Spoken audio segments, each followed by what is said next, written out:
Hi. I'll be taking you through the concept of power, which is studied in global politics in the IB Diploma program. I'll explain the basic definition of power, types of power, and examples of power where it's often seen. So the basic definition of power, even seen in everyday life, it's simply the ability to exert influence or control. In global politics, it's largely the same.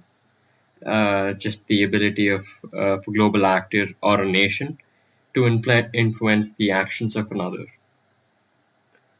Keeping that in mind, there are two types of power: soft power and hard power. There is also a third type, which is smart power, which is sort of a mix of both soft and hard power.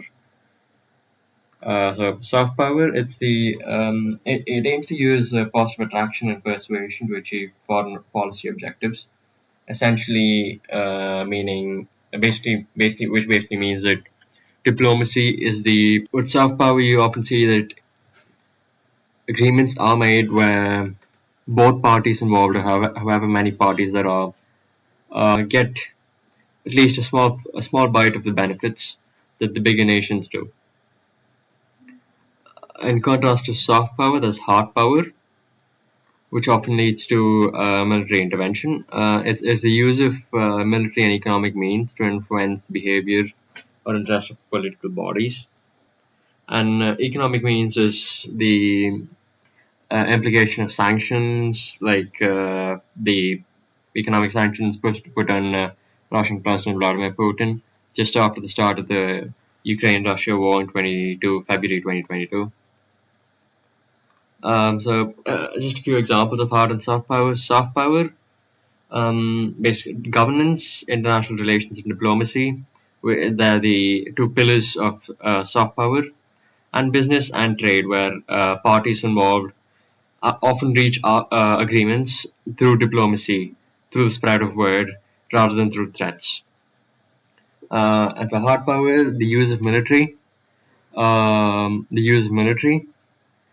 sanctions, that's economic sanctions and threats.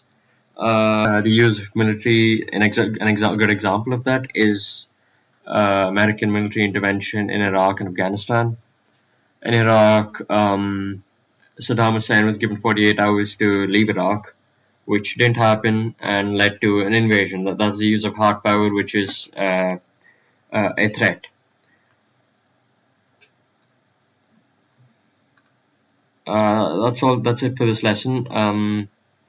Thank you for watching, and next it will probably be a video on sovereignty and international relations, which is part of the first unit in global politics in the IB diploma. So I'll be going through those in the next video. Thank you.